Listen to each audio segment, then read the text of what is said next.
anhelan escuchar una palabra de parte de Dios para su vida. Amén. Yo quiero que usted me acompañe por favor al libro de Mateo, Evangelio de Mateo, capítulo 13. Kimberly, ¿tenemos ya el video? Vamos a Mateo 13, versículo 31. Ayúdame con el video, Kim, por favor.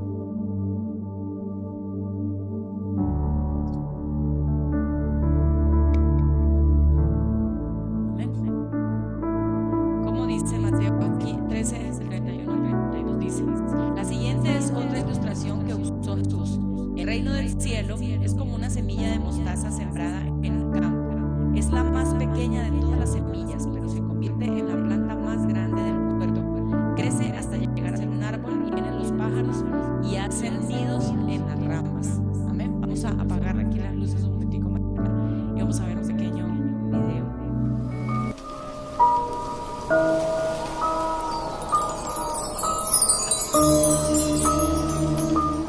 Jesús dijo: el reino de los cielos es semejante al grano de mostaza, que un hombre tomó y sembró en su campo, el cual a la verdad es la más pequeña de todas las semillas, pero cuando ha crecido es la mayor de las hortalizas, y se hace árbol, de tal manera que vienen las aves del cielo y hacen nidos en sus ramas. Jesús nos enseña en esta parábola con el fin de no desalentarnos, de esforzarnos y caminar valientemente el camino de la vida sin negar nuestra fe, y así obtener la vida eterna prometida. También es una clara enseñanza poner nuestra fe en Jesucristo ante todo tipo de adversidades. Vimos allí en el video que la semilla de mostaza no era pequeñita, ¿verdad? Y terminó volviéndose un árbol grande. Y un dato curioso es que la semilla de mostaza es una hortaliza. Y nosotros sabemos que las hortalizas generalmente son muy pequeñas, son árboles, de pronto si son grandes no tienen fuerza, muchas son enredaderas y generalmente las frutas, el árbol de las hortalizas no son grandes, pero este árbol en particular, aunque es una hortaliza, es un árbol que crece muy grande. Y el Señor habló a mi corazón cuando me dio esta palabra acerca del reino de los cielos. Amén. Y el reino, si se han dado cuenta, los que han estado escuchando las predicaciones del reino, no sé si han notado que en la mayoría de las ilustraciones o de las parábolas que Jesucristo dio sobre el reino, menciona algo, no sé si lo han notado, y es que la semilla, si se acuerdan, la parábola del sembrador, la parábola del trigo y la cizaña, todas las enseñanzas de Jesús acerca del reino están relacionadas con ¿qué? Con una semilla. Amén. Con una semilla. Y Dios hablaba a mi corazón en estos días y me recordaba algo. Cuando Dios creó el mundo en el Génesis, hizo los peces, los cielos, la tierra, todas las cosas, las creó. Él colocó una semilla en particular, especial y diferente a todo lo demás. Y fue la semilla de Él mismo. ¿Sí sabía eso? Él puso sobre la tierra una semilla de Él mismo, o sea, de su árbol, de su planta, si hablamos del reino como una planta. ¿Amén? ¿Y cuál fue esa semilla de su árbol que Él plantó en esta tierra, que no lo hizo con ninguna otra cosa? ¿Cuál fue? ¿Quién lo sabe? ¿Quién se atreve a decirlo? ¿Qué creen ustedes que fue? Diga yo. ¿Quién fue el único hecho a imagen y semejanza de Dios? El hombre. O sea que ¿quién fue puesto en esta tierra como la misma semilla del árbol que es Dios? Yo. Diga conmigo: yo soy la semilla de Dios. Y ese es el título de esta predicación: yo soy la semilla de Dios.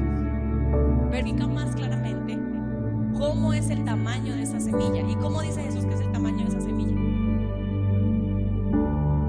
Pequeñita. ¿Amén o no amén? Chiquitica. Y cuando Dios me estaba dando esta palabra, y créanme, yo no tenía ninguna relación en la preparación de esta palabra con cosas que me hubieran dicho, ni nada de eso, pero casualmente, o Dios, esas diosidencias del Señor, Dios habló a mi corazón y me dio esta palabra para este día, y yo sé que muchos aquí la necesitan. Y me recordaba cuando la estaba preparando Uma misma lo ha contado con libertad y ha predicado sobre esto, entonces no tengo reservas para hacerlo. La realidad es que mi familia viene de una situación bastante crítica. Mi mamá trabajaba en la prostitución junto con algunas otras personas de su familia, y cuando ella estaba en la prostitución, mi papá la conoció en un prostíbulo. O sea que mi papá tampoco es que fuera muy sanito, ¿no? Ni muy juicioso. Y en ese lugar donde se conocieron, pues ya ustedes han visto películas y alguno ha tenido relación con ese tipo de personas, conocen un poco de qué se trata esto, y no es algo fácil.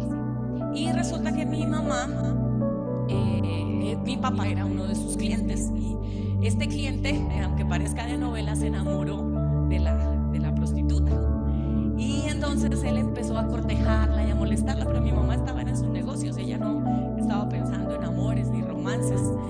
Y en ese momento mi mamá quedó embarazada. Cuando mi mamita queda embarazada, mi papá, pues no sé si por el amor que le tenía, no sé la verdad a causa de qué, asumió que el hijo era de él y le dijo: yo quiero responder por su hijo, casémonos, casémonos, no, vámonos a vivir juntos y hagamos un hogar y salga de esta vida, y la sacó de ese trabajo. Entonces mi mamá se va con mi papá, establecen un hogar, pero hermanos, sin Cristo todo es drama, amén. Y mi mamá y mi papá desparramaban a diestra y siniestra. Entonces ellos empiezan un hogar. Mi mamá, pues de todas maneras, con su situación complicada, porque desde muy jovencita había entrado en la prostitución, entonces esas cosas, de todas maneras, las amistades, el mundo jalaban, y ella pues seguía con sus amigas y sus cosas. Entonces mi papá, aparte de eso, tenía un problema con el alcohol. Mi papá era cualquier cantidad de veces, y cada vez que se separaban, mi mamá estaba embarazada, entonces tenían que volver, y así se la pasaron, y se separaban y volvían, y yo fui la última. La cogieron a escondidas y la llevaron a un hospital y la hicieron operar para que no pudiera tener más hijos, a escondidas de mi papá, porque mi papá sí quiso tener un montón. Y entonces ella ya no tiene más, yo soy la última.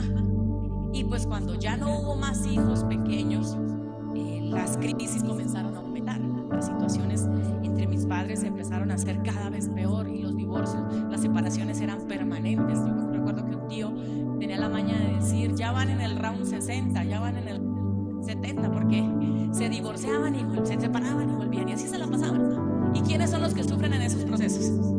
Los hijos. Entonces recuerdo que nosotros teníamos una casa en Aguachica, Cesar, que es de donde yo soy, Corrocoyera, y cerca, un pueblito a 45 minutos, queda San Alberto.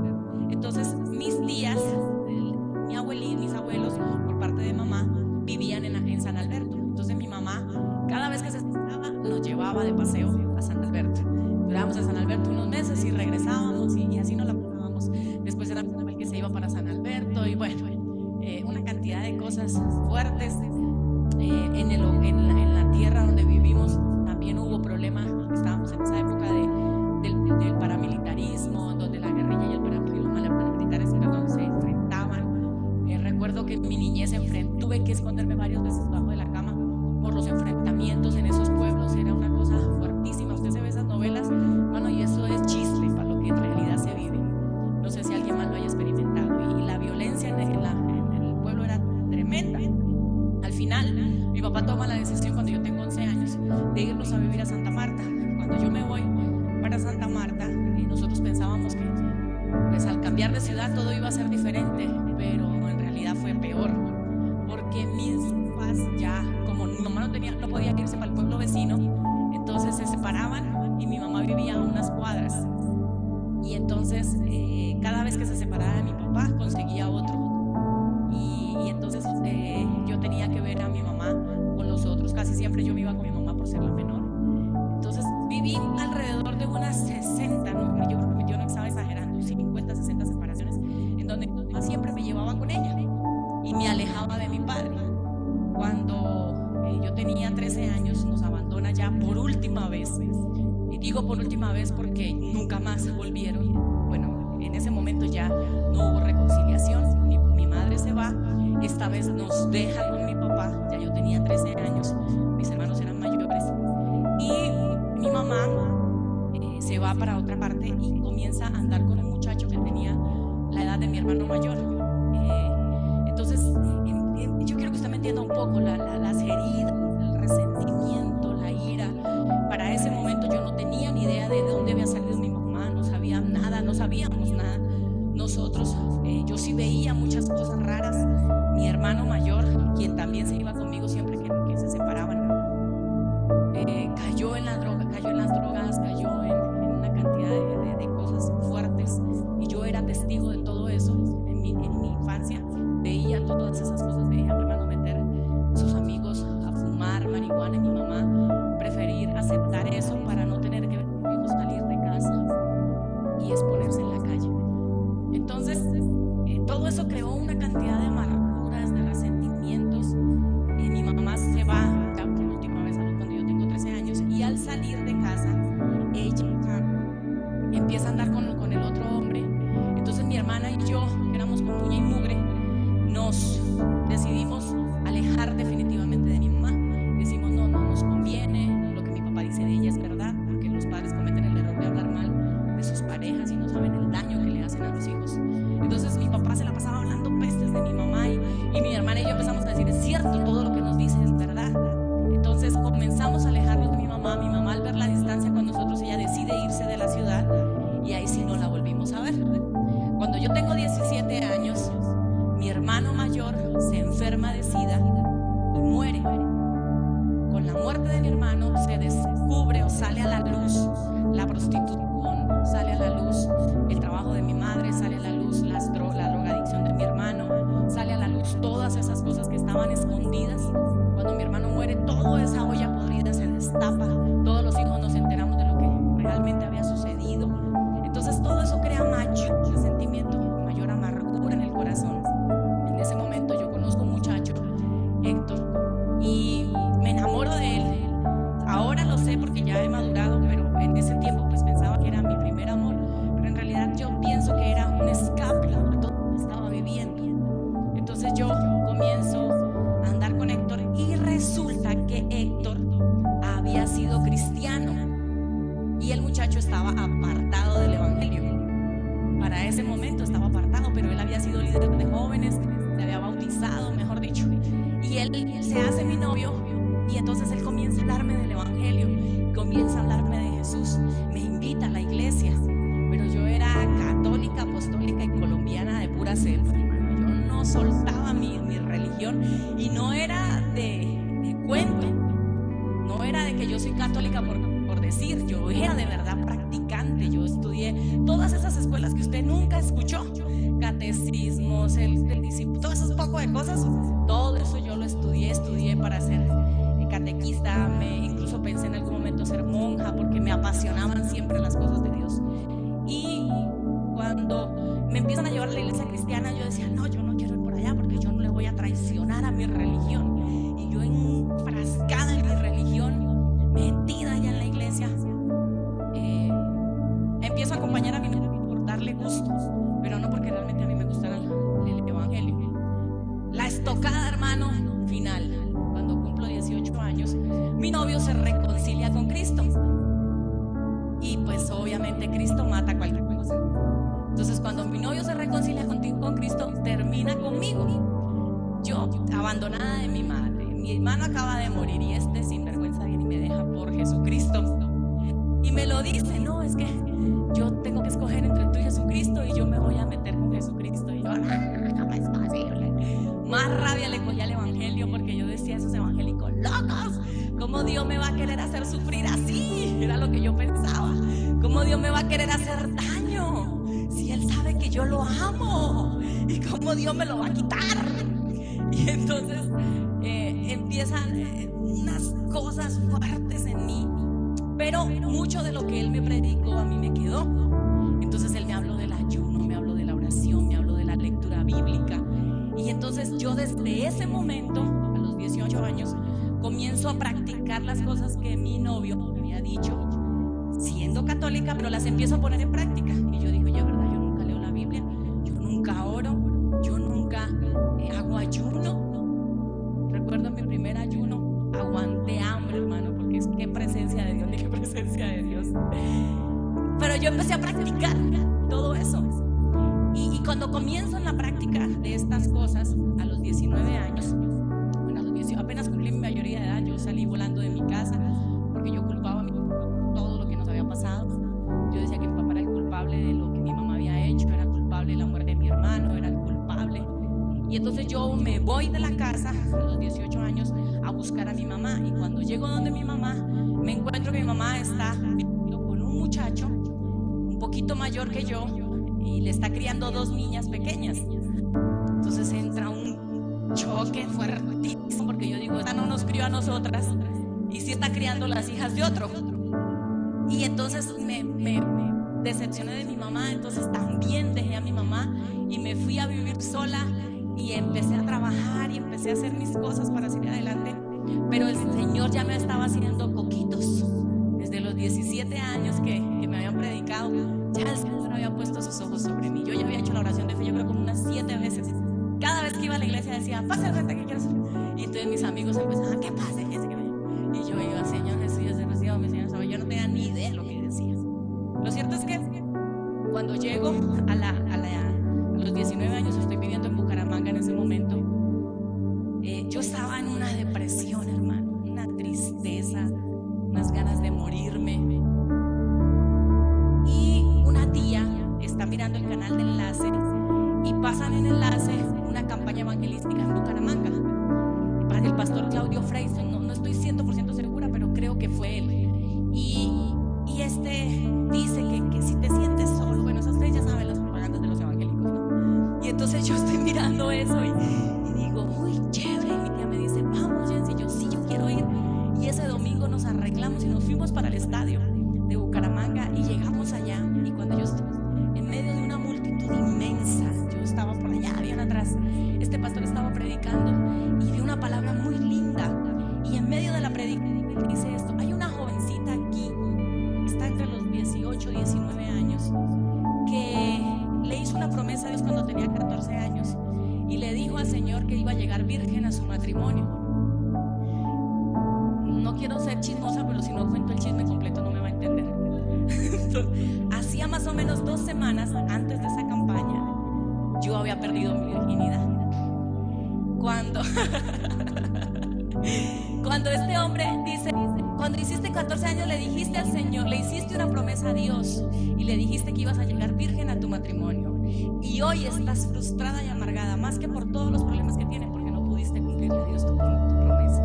Cuando ese hombre dice eso, yo me quedé fría, porque exactamente eso fue lo que sucedió conmigo. A los 14 años yo le había dicho a Dios, porque una evangélica me había dicho, pídele a Dios el hombre que tú quieres, escríbelo en una carta.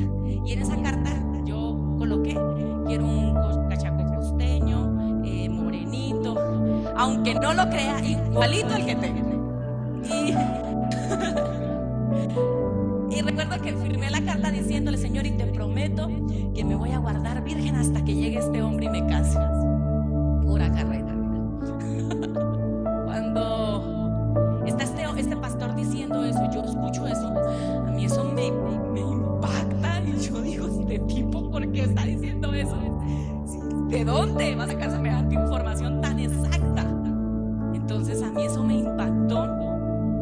Y él dice, y jovencita, yo quiero decirte algo de parte de Dios. Tú eres una pastora, el Señor te ha escogido para el ministerio. Yo no tenía ni idea ni que era pastora, ni que era ministerio, no sabía nada, hermano. Y ella me empieza a decir, y Dios te va a dar el hombre que Él te prometió, y el Señor va a hacer contigo cosas tremendas, y empieza a hablarme, y yo lloraba como una Magdalena ahí en ese auditorio. Hermoso fue para mí en ese día. Salí, hermano, como decía la parábola del sembrador, la semilla se perdió. Yo me fui tocada, pero también ese día hicimos la oración de fe. Ya iba como la 8ª. Fuimos a la iglesia después de eso, nos invitaron a una iglesia, yo fui, en la iglesia volvieron y hicieron la oración de fe. Y yo repito la oración de fe, hermano. Cuando estoy en ese proceso, bueno, como le conté que ya tenía novio, obviamente para haber hecho lo que hice, pues tenía que tener novio. Y entonces, con mi novio empezamos como mucho enamoramiento y mucha cosa. Al final, esa relación no quedó en nada. Yo me fui para Santa Marta, porque la situación se puso difícil en Bucaramanga. Cuando llego a Santa Marta, mi madre se enferma. Antes del viaje a Santa Marta, mi mamá se enferma.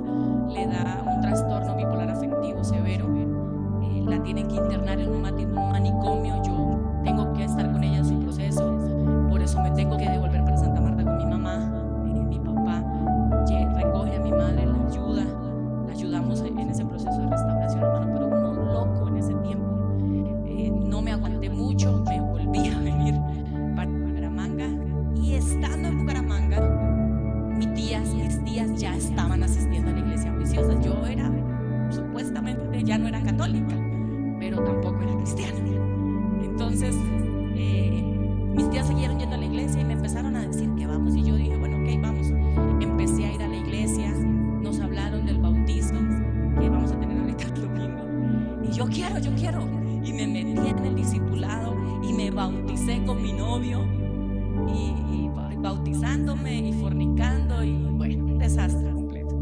Cuando estoy en ese proceso, Dios me abre una puerta aquí en Bogotá para venir a trabajar. Cuando yo me vengo para Bogotá, aquí sí fue, hermano, las oraciones de fe comenzaron a hacer efecto.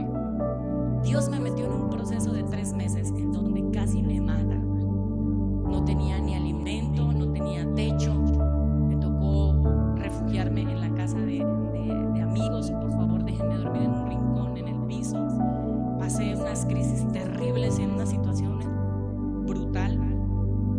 Y en medio de toda esa escasez, un día yo me doblo de rodillas en el cuartico donde estaba durmiendo y le digo a Dios: Señor, si tú eres real, sácame de aquí.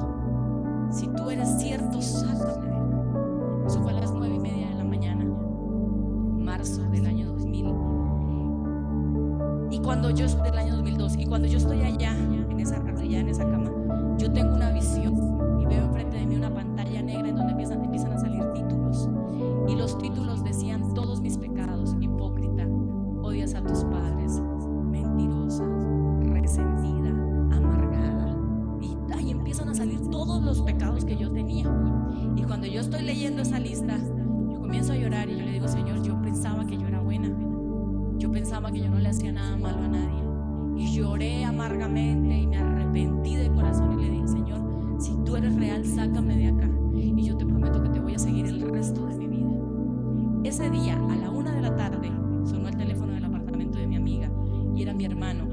Y me dice: Jessy, ¿usted qué está haciendo allá? Yo le dije: pasando hambre, mi hijo, tengo como 4 días sin comer. Y me dijo: ya le consigno plata, véngase para Santa Marta. A la 1:30 de la tarde yo estaba recogiendo en el Efecti 150,000 pesos. Pagué una deuda que tenía, me comí una mojarra de Padre y Señor Nuestro. Y a las 5 de la tarde de ese día yo estaba cogiendo un bus en el terminal del Salitre de Bogotá para Santa Marta. Regresé a mi casa y estando en Santa Marta, Dios comenzó un proceso de restauración en mi vida, una cosa impresionante. Y ¿sabe algo? Desde el día que conocí a Jesucristo, ese día que se me reveló, hasta hoy, he tenido que luchar con la maldita baja autoestima, porque siempre sentí que era la más pequeña de todas las semillas. Siempre sentí que era la más chiquita, la menor de mi hogar, la hija de la prostituta, a la que el hermano se le murió de SIDA. Siempre me sentí tan poca cosa.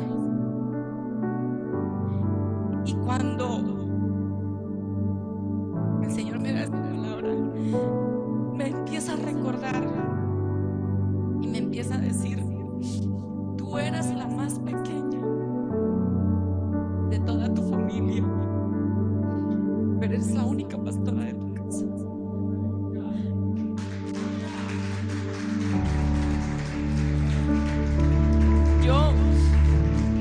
Dios me guarda, hermano, de pensar que soy algo. Yo no soy nada, solo es Él. Y sé que toda mi casa está llamada, y sé que mis hermanos y mis hermanas y mis familiares le van a servir al Señor también. Pero lo cuento a manera de testimonio. Me sentía tan poca cosa, pero al final Dios ha hecho de mí un árbol grande, fuerte, lleno de ramas, en donde otros vienen y se posan en él y encuentran abrigo en mí, encuentran un abrazo, encuentran una palabra de aliento, encuentran fuerzas. La que no era nada, la abandonada, Dios la convirtió en un árbol fructífero, en un árbol frondoso. Y hoy quiero decirte de parte de Dios, no tengo nada más que predicar, porque esto fue lo que el Señor me dijo que dijera. Hoy quiero decirte de parte de Dios, amado, tú puedes sentirte la más pequeña de todas las semillas. Tú puedes sentirse la cosa más insignificante, lo que no vale nada, pero el Señor va a hacer de ti un árbol grande, fuerte, fructífero y frondoso.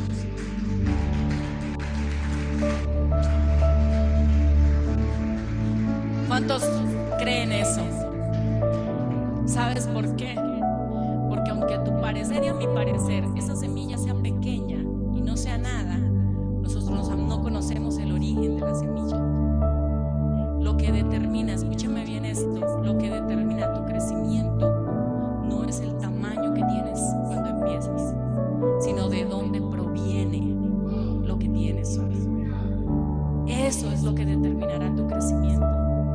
¿Sabe por qué? Ningún hombre puede ser pobre, ningún hombre puede ser menos, ningún hombre, ningún ser humano puede ser una cosa. ¿Sabe por qué no? Por una sencilla razón.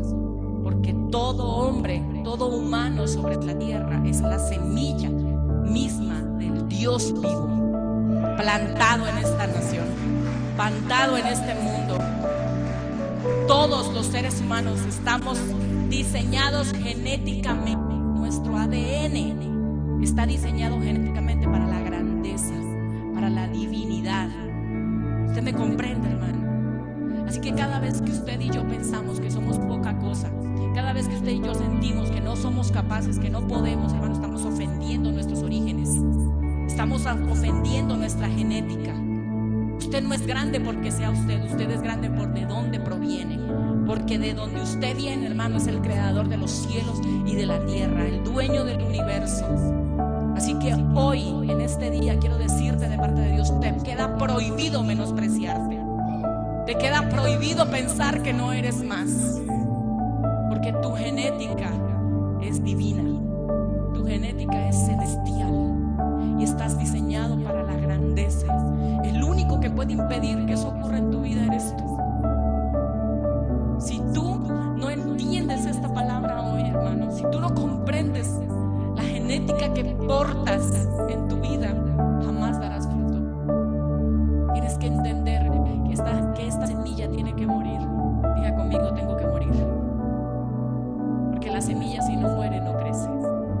Solo muere a tu naturaleza carnal, solo muere a tu naturaleza humana, para que la divinidad de Dios empiece a crecer en ti y comience a producir fruto.